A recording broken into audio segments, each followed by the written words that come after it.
The little bell above the door chimed softly as Margaret Chun stepped into the Riverside Café. She paused just inside the entrance, letting her eyes adjust to the warm lighting. The place was busier than she expected for a Thursday afternoon. Nearly every table was full, and the air smelled like fresh coffee and vanilla pastries. Margaret clutched her worn canvas bag a little tighter. She'd walked past this cafe dozens of times over the years, always admiring it from the outside but never quite brave enough to go in. It looked expensive, the kind of place where young professionals typed on laptops and art students sketched in expensive notebooks. Not really her world anymore, but today was different. Today, she'd promised herself she would finally do it. She made her way to the counter, her comfortable walking shoes quiet against the polished wooden floor.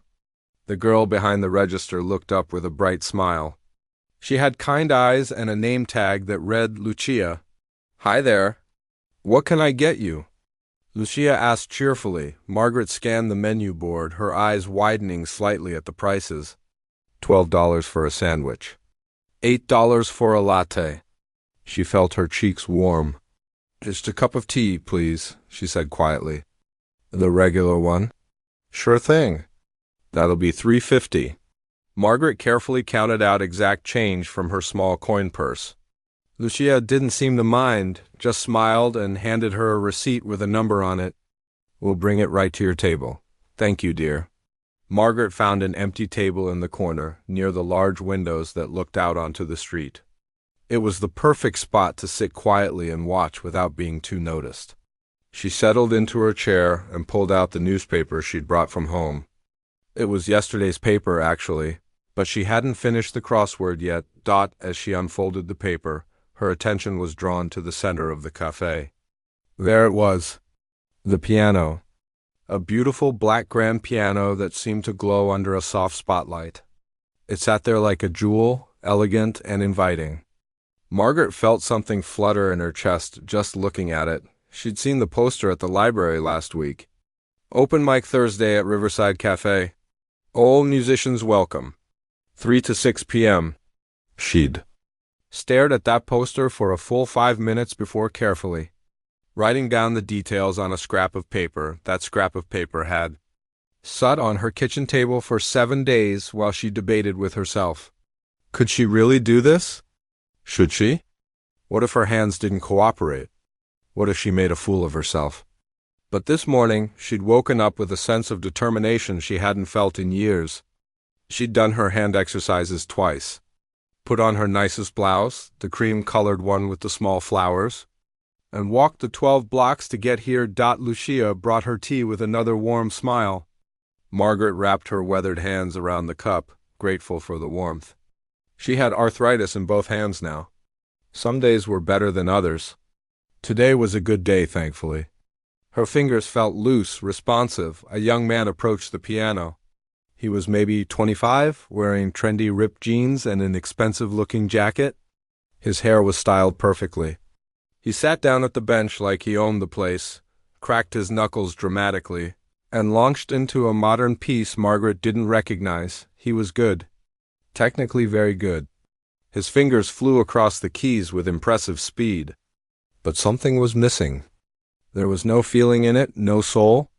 It was like watching someone solve a math problem rather than tell a story. Still, when he finished, the café erupted in applause. He stood and took an exaggerated bow, soaking it all in.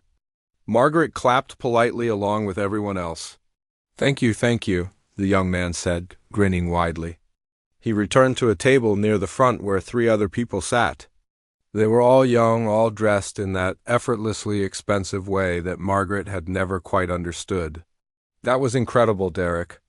A girl at his table gushed. She had long blonde hair and wore sunglasses pushed up on her head even though they were indoors. Derek shrugged with false modesty. I was a little rusty. Haven't practiced much this week?" A woman stood up next, maybe in her 30s, with a guitar. She sang a cover of a popular song. She was lovely, her voice sweet and clear. More applause followed. Then a teenage boy played something classical. Mozart, maybe. He was nervous, made a few mistakes, But the audience was encouraging. Margaret watched it all, her tea growing cool in her hands. She felt the old familiar pull, that deep yearning that had never quite left her. The need to play, to express, to communicate in the language she'd spoken more fluently than any other. She was so lost in thought that she didn't notice Derek looking in her direction. "Hey, check out the old lady in the corner," he said to his friends, not bothering to lower his voice much. "She's been staring at the piano for like 20 minutes. The blonde girl, Vanessa, glanced over. "Oh my God, Derek, don't be mean." "I'm not being mean. I'm just saying I hope she doesn't think she can just get up there.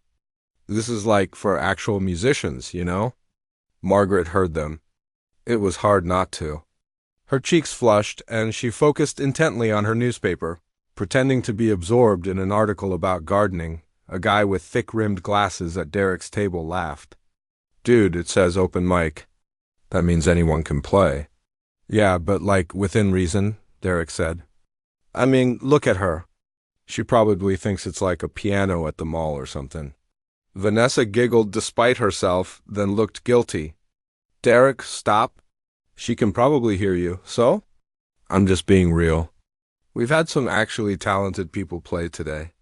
I don't want to sit through someone pecking out chopsticks or whatever." Margaret's hands trembled slightly as she lifted her teacup. She took a small sip even though it had gone cold. She told herself she should leave. This was a mistake. She didn't belong here with these young, confident people, but then she caught Lucia's eye. The young barista had clearly heard Derek's comments too. She rolled her eyes and gave Margaret a subtle thumbs up, mouthing, "Ignore him." That small gesture of kindness steadied something in Margaret. She thought about the 3 years of physical therapy, the countless hours of exercises, stretching her damaged hands, working through the pain. The slow, agonizing journey back to being able to play at all. She thought about her students over the years. Little kids who'd come to her with no confidence, convinced they had no talent. And how she'd always told them the same thing. Music isn't about being perfect. It's about being brave enough to share your heart. The cafe manager, a middle-aged man with a graying beard, stood up near the piano. "All right, folks, we've got about 45 minutes left in our open mic session. Anyone else want to share their talent? Don't be shy now. That's what we're here for." Margaret's hand started to rise, almost of its own accord. Then she hesitated, pulling it back down. Derek was watching. She could feel his eyes on her, could practically hear what he was thinking. The manager scanned the room. "Come on, don't make me beg. This is a judgment-free zone. We'd love to hear from you." Margaret's heart pounded. Her newspaper rustled in her shaking hands. She could walk out right now. No one would blame her. She could go back to her small apartment. Back to her private practicing, back to her quiet, invisible life, or she could be brave, just this once. She could be brave. Her hand rose again, higher this time. Trembling but visible. The manager's face lit up. "Wonderful. Yes, ma'am, please come on up." Derek's table went silent. She could feel their eyes on her as she slowly stood, carefully folding her newspaper and setting it on the table. Her canvas bag stayed in her chair. The walk to the piano felt impossibly long. Every step toward the piano felt like walking through water. Margaret was acutely aware of every eye in the cafe turning toward her. The comfortable buzz of conversation had dropped to whispers. She could feel the weight of judgment, curiosity, and in some cases, pity. "Oh no," she heard Derek mutter, not quite under his breath. "This is actually happening." Vanessa elbowed him. "Derek, seriously, shut up." "What?" "I'm just saying what everyone's thinking." Margaret kept her eyes forward, focused on the piano. It was beautiful up close. The wood was polished to a mirror shine. She could see her reflection in it, distorted and small. An old woman in an outdated blouse, with thick glasses and gray hair coming loose from its bun. For a moment she almost turned around, almost apologized and said she'd made a mistake. But her feet kept moving. The cafe manager gave her an encouraging smile as she approached. "Take your time, ma'am. What's your name?" "Margaret," she said softly. Her voice felt thin, uncertain. "Wonderful to have you, Margaret. Whenever you're ready." She reached the piano bench and stood there for a moment, just looking at the keys. White and black, perfectly aligned, waiting. How many years had it been since she'd played in front of strangers? 30? More? Behind her, she heard the scrape of a chair. Someone adjusting to get a better view? Or maybe to leave? She couldn't tell. "This is going to be painful to watch," Derek said in a stage whisper. "Someone should honestly stop this. It's not fair to her." "Derek?" Vanessa hissed. "I'm serious. Look at her hands. She's shaking. This is going to be so embarrassing." The guy with thick glasses chimed in. "Maybe she's actually good, man." "You don't know?" Derek snorted. "Right, and I'm actually the Pope." Margaret's hands were indeed shaking. She clasped them together, trying to steady herself. The arthritis made her knuckles look swollen, made her fingers look gnarled and old. These hands that had once flown across keys and concert halls from New York to Vienna. These hands that had earned her standing, ovations and critical acclaim. These hands that doctors had told her would never play again. She slowly sat down on the bench. The leather was smooth and cool. She adjusted her position carefully, making sure she was the right distance from the keys. Her feet found the pedals. Muscle memory, even after all these years, the café had gone almost completely silent. Margaret could hear the espresso machine hissing in the background. Someone's phone buzzed. A car passed outside. She pulled off her thin cardigan, draping it over the side of the bench. Underneath, her cream blouse with the small flowers looked suddenly more elegant in the soft light. She'd worn this blouse the last time she'd performed, all those years ago. Before the accident. Before everything changed. Her hands hovered over the keys. She spread her fingers, feeling the familiar stretch. The pain was there, like it always was, but manageable. She'd taken her medication this morning. Done her exercises. She was as ready as she'd ever be. Any day now. Someone coughed from the back of the café. Margaret closed her eyes. She took a deep breath, then another. She let herself remember. Not the accident. Not the years of pain and loss. But before all that, she remembered being 7 years old, sitting at her grandmother's upright piano, discovering that she could make magic with her fingers. She remembered her first teacher, Mrs. Rodriguez, who had recognized something special in her. She remembered the hours of practice, the competitions, the scholarships. She remembered who she used to be. "Is she sleeping?" Derek's voice incredulous. Vanessa's response was sharp. "Would you please just be quiet for once in your life?" Margaret's eyes opened. Her hands lowered to the keys. She let her fingers rest there for just a moment, feeling the smooth ivory, the familiar landscape of sharps and flats. This was it. No going back now. She thought about all the time she'd sat in her small apartment, playing only for herself. The frustration of relearning pieces she'd once known by heart. The agony of her fingers refusing to do what her brain commanded. The small, hard-won victories. The day she could play a scale without pain. The day she made it through a simple sonata without mistakes. 3 years of work had led to this moment. The café manager shifted his weight, looking slightly uncomfortable. Margaret could tell he was worried. Worried this would be a disaster.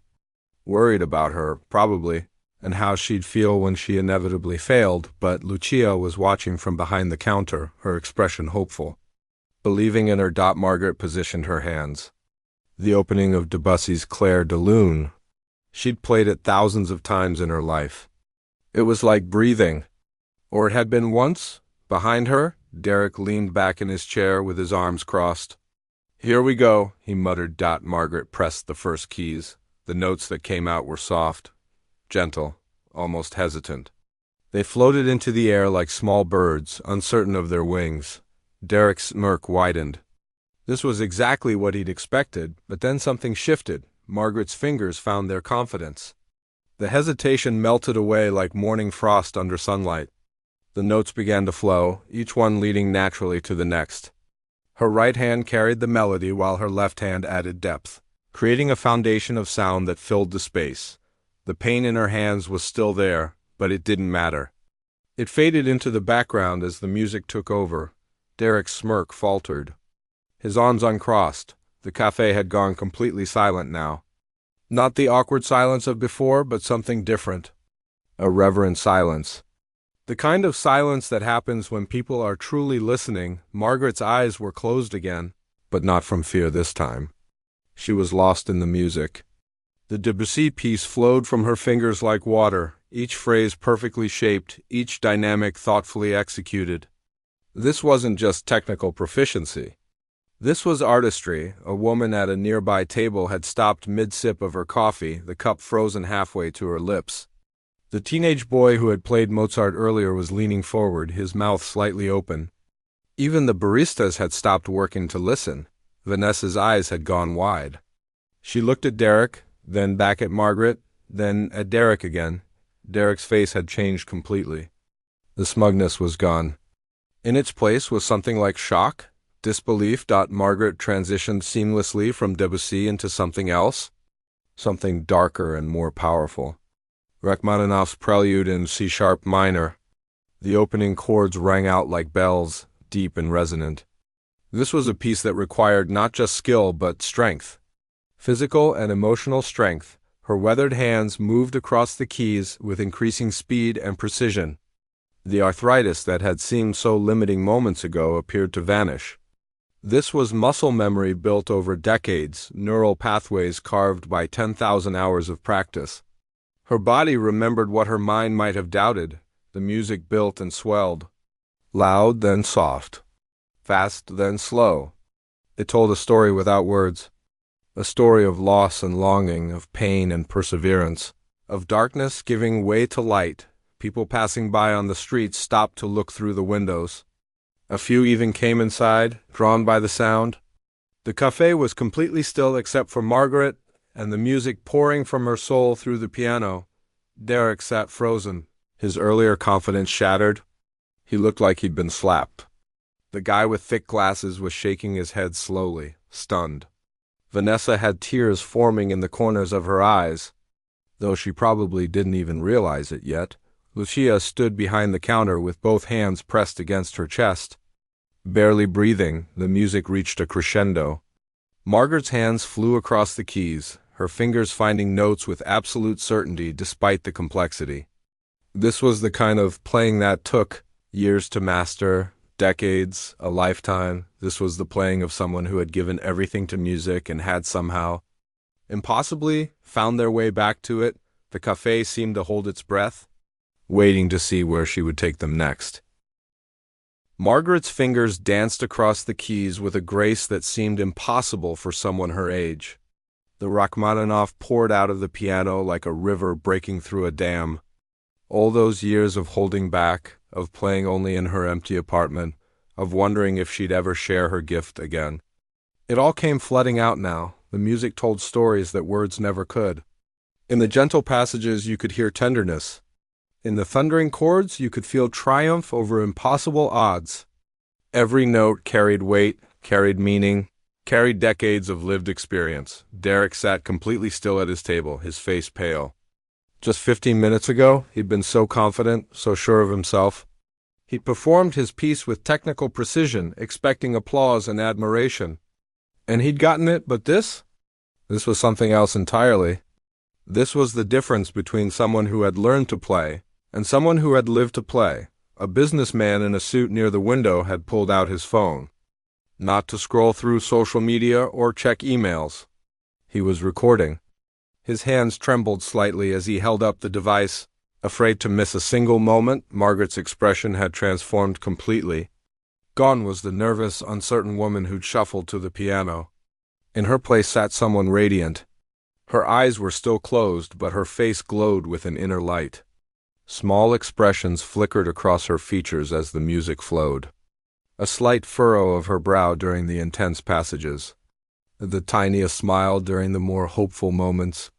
A tightening around her eyes when the music turned sorrowful. She was telling her story through the piano, and everyone in the café could feel it even if they couldn't put it into words. Vanessa wiped at her eyes discreetly, not wanting Derek to see. But when she glanced at him, she saw that he wasn't even looking at her. He was completely focused on Margaret, his earlier arrogance replaced by something that looked like shame mixed with awe, The guy with thick glasses had his elbows on the table, his chin resting on his hands. He'd studied music theory in college. He knew enough to recognize that what he was hearing wasn't just good. It was exceptional. The kind of playing you might hear in a concert hall, not a random cafe on a Thursday afternoon. Behind the counter, Lucia had given up any pretense of working. She stood perfectly still, barely breathing, afraid that even the smallest sound might disrupt the magic happening in the room. She'd worked at the Riverside Café for 2 years and had heard dozens of musicians play during their open mic sessions. Some were talented. Some were enthusiastic but rough. Some were clearly just showing off for friends, but this was different. This felt sacred somehow. Margaret moved into the most technically difficult section of the piece. Her hands crossed over each other repeatedly, her fingers finding complex chord patterns with absolute certainty. The speed increased, the intensity built. The piano seemed to come alive under her touch, responding to every subtle pressure, every careful release. The teenager who had played Mozart earlier was learning a valuable lesson he'd never forget. He thought he was pretty good. His teacher had praised his progress. His parents had been proud. But watching Margaret play, he understood suddenly that there were levels to this art form he hadn't even imagined yet. She wasn't just playing notes on a page. She was channeling something deeper, something that came from the soul. A few older people in the cafe were nodding to themselves, recognition in their eyes. They remembered when concert pianists were household names, when classical music filled radio stations and concert halls across the country. Some of them might have even heard of Margaret Chun, though they couldn't quite place where. Margaret's hands moved to the lower register, pulling out deep, resonant notes that vibrated through the floorboards.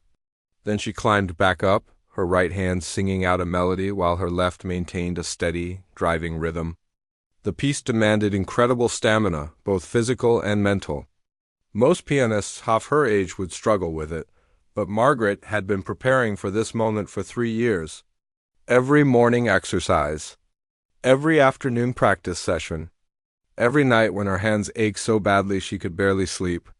All of it had been leading here. She could feel the pain now, underneath everything. The arthritis sending little jolts through her knuckles. The old nerve damage from the accident making her fingers occasionally tingle. But she pushed through it, rode the wave of adrenaline and determination.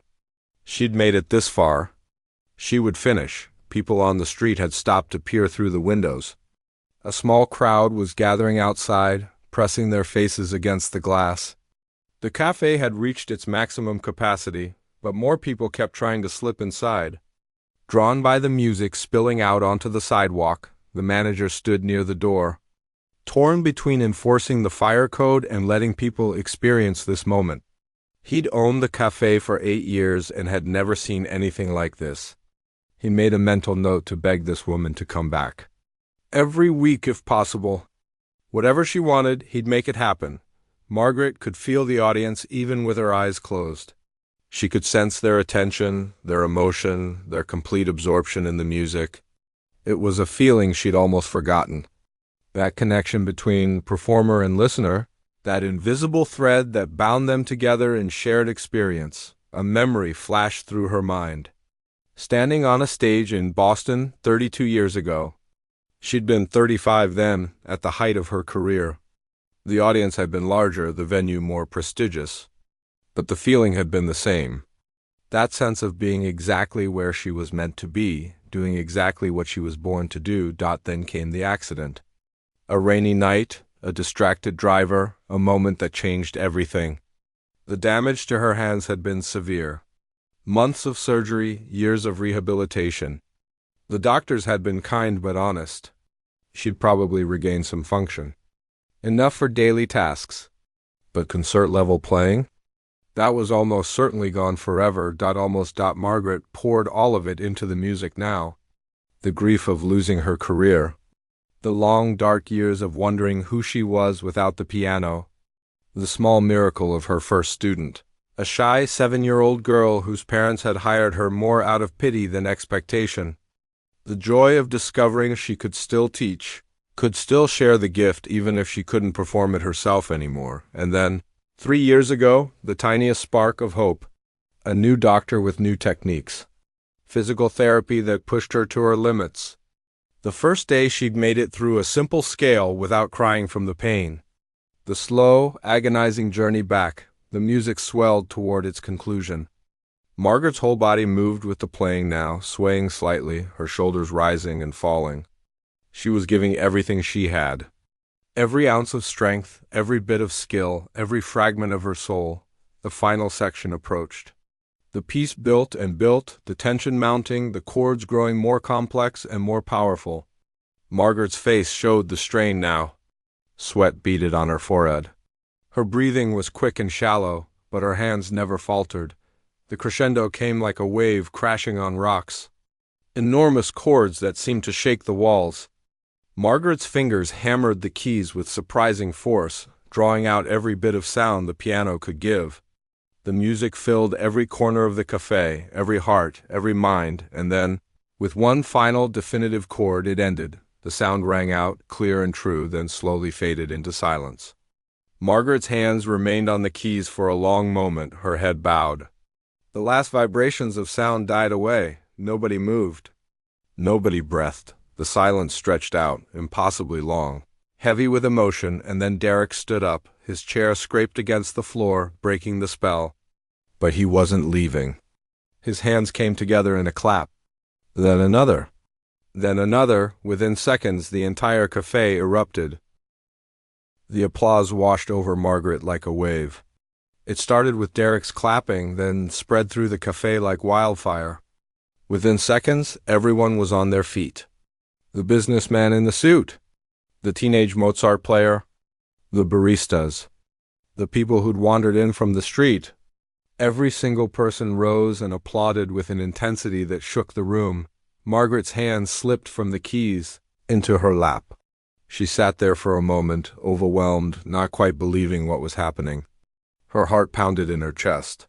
Tears pricked at the corners of her eyes behind her thick glasses. The applause didn't stop.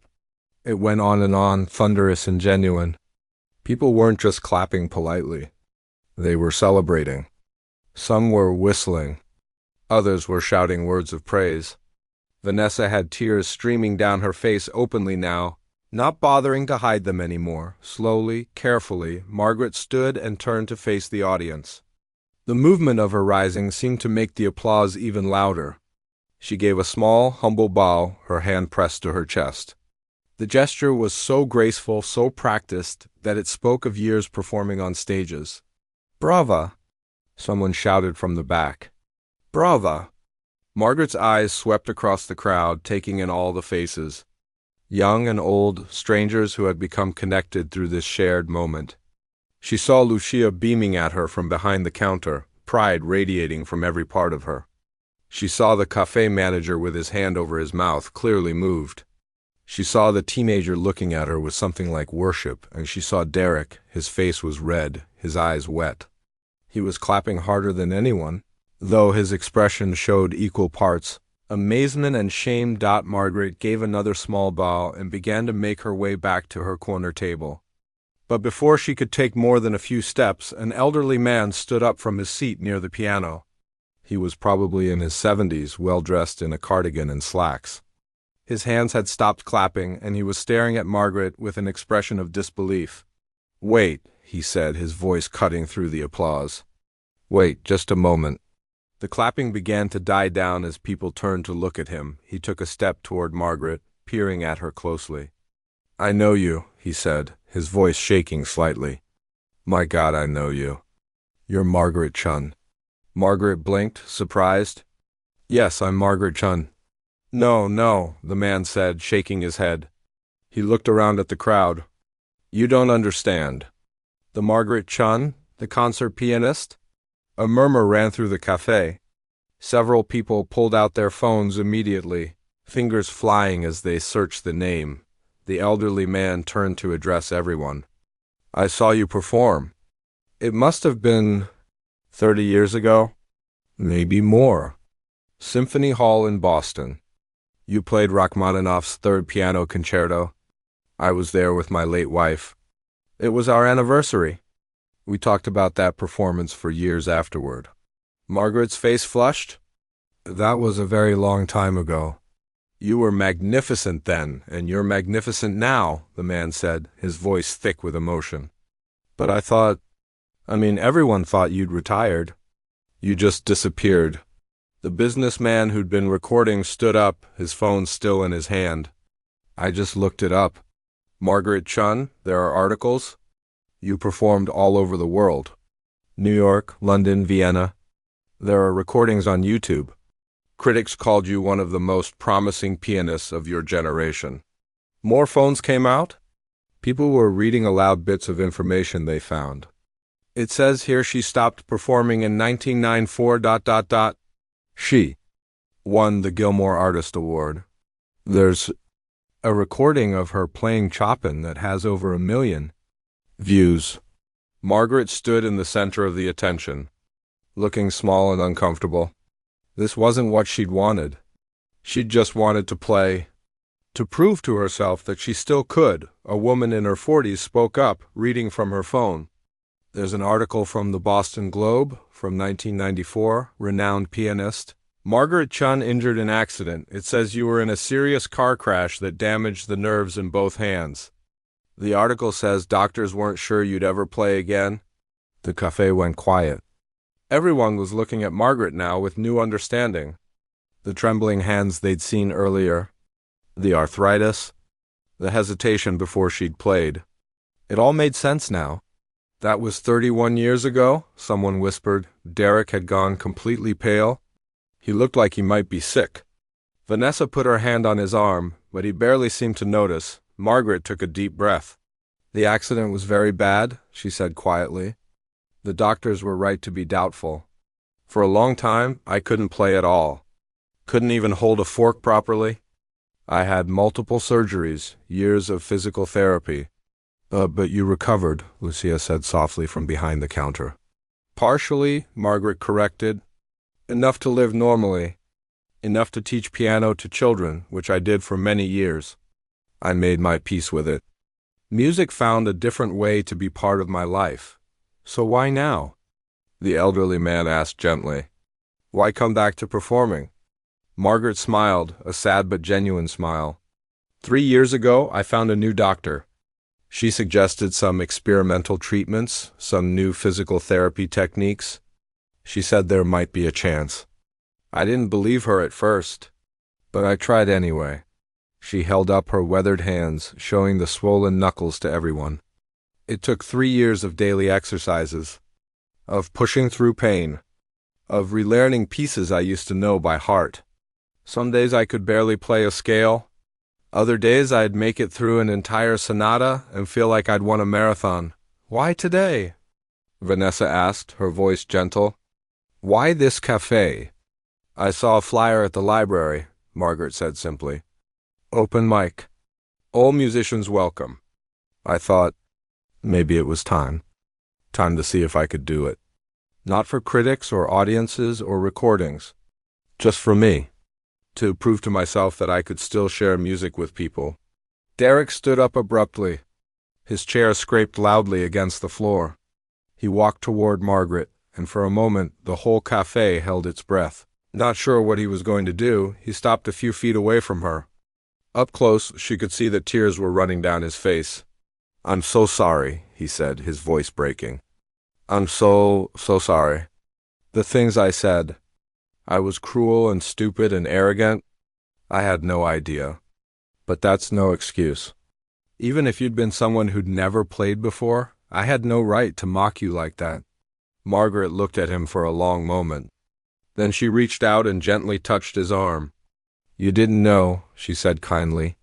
That doesn't make it okay, Derek insisted. He wiped at his eyes roughly. I thought I was good. I thought I was talented. And I am, technically. But watching you play, listening to you, I realized I don't know anything. I can play the notes, but I don't understand the music. Not really. Not like you do. You're young, Margaret said. You have time to learn. Technical skill is important. It's the foundation. But you're right that it's not everything. Music has to come from somewhere deeper. It has to mean something. How do I learn that? Derek asked desperately. How do I get to where you are? Margaret smiled gently. You live. You experience joy and heartbreak. You lose things and find them again. You struggle and overcome. And you bring all of that to the piano with you every time you sit down to play. She paused, then added softly, and you stay humble. Remember that there's always more to learn. That every person you meet might have something to teach you, no matter what they look like or where they come from. Derek nodded, unable to speak. He looked down at his expensive shoes, his styled hair falling forward to hide his face. The cafe manager approached, clearing his throat. Miss Chun, I don't know if you'd be interested, but we'd be honored if you'd consider performing here regularly. We could pay you, of course. Whatever rate you think is fair. Margaret shook her head. That's very kind, but I don't need payment. If I come back, it will be because I want to play. Because I want to share music. That's enough. Then please, he said, come back whenever you'd like. This piano is yours. Around the cafe, people were still standing, still watching. The moment felt fragile and precious, like something that might shatter if anyone moved too quickly. Lucia came out from behind the counter, carrying Margaret's cold cup of tea and her folded newspaper. Let me get you a fresh cup, she said warmly. On the house. Always on the house for you. Margaret accepted her things with a grateful smile and made her way back to her corner table. The crowd parted for her respectfully, and as she passed, several people reached out to touch her arm gently or murmur words of thanks. Margaret settled back into her corner seat, her hands still trembling slightly from the performance. Not from nerves this time, but from the physical exertion. Playing Rachmaninoff was demanding even for young pianists. For someone with her condition, it had taken everything she had. Lucia brought over a fresh cup of tea, steam rising from it in gentle curls. Here you go, she said softly, setting it down with a warm smile. And please, anything else you want? Anything at all. This is perfect, dear. Thank you. As Lucia walked away, Margaret wrapped her hands around the warm cup. The heat felt good against her aching knuckles. She could feel the arthritis settling back in now that the adrenaline was fading. Tomorrow her hands would hurt badly, maybe even for a few days, but it had been worth it. Every single second had been worth it.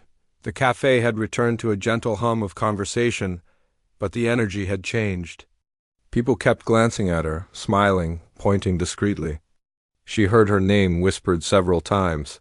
Someone's phone buzzed repeatedly with notifications. The businessman who'd recorded her performance was staring at his phone with wide eyes. This is unbelievable, he murmured to the woman sitting across from him. I posted the video 10 minutes ago and it already has 5,000 views. People are sharing it everywhere. Margaret heard this and felt a flutter of surprise. She'd forgotten about phones, about social media, about how quickly things spread these days. In her performing days, moments like this stayed in the memory of those who were there. Now they could reach the whole world. Part of her wanted to feel anxious about that. But mostly she felt peaceful.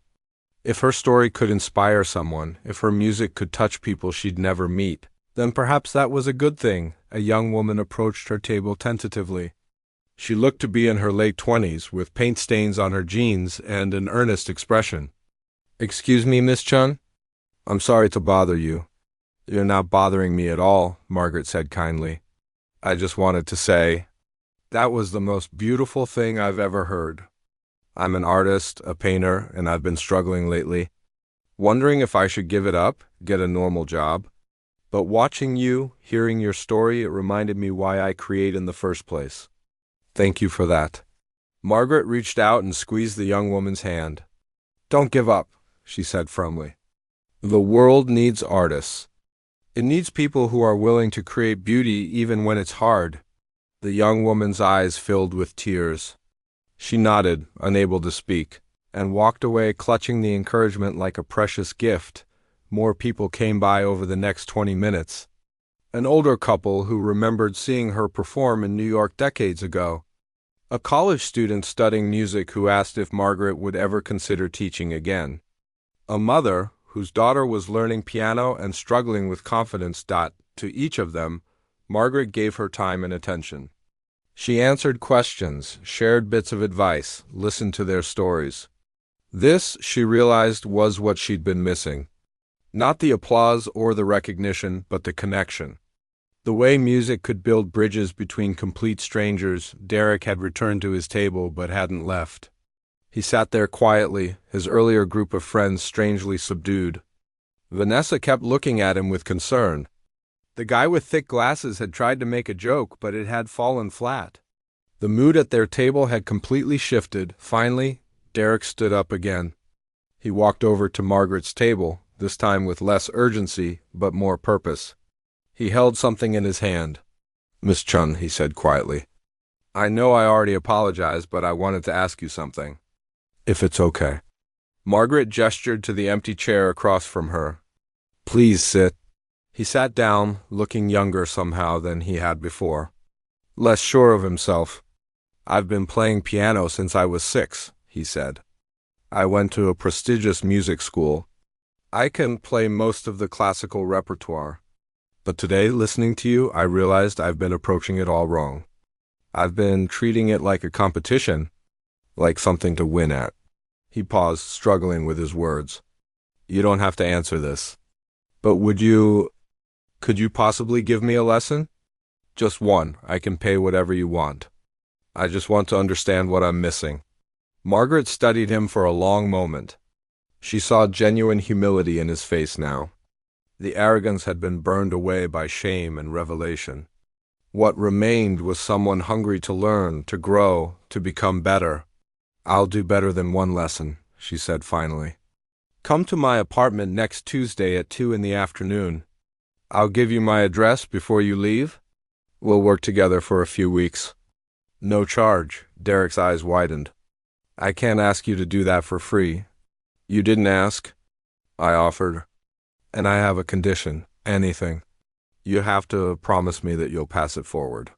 When you've learned what I have to teach you, you find someone else to help. Someone struggling, someone who needs encouragement. You give them what I'm giving you. Deal?" Derek nodded vigorously, his eyes wet again. "Deal, absolutely. Thank you. Thank you so much." As he walked back to his table, Margaret saw him say something to his friends. They gathered their things and left, but not before Derek turned back one more time to give her a small wave.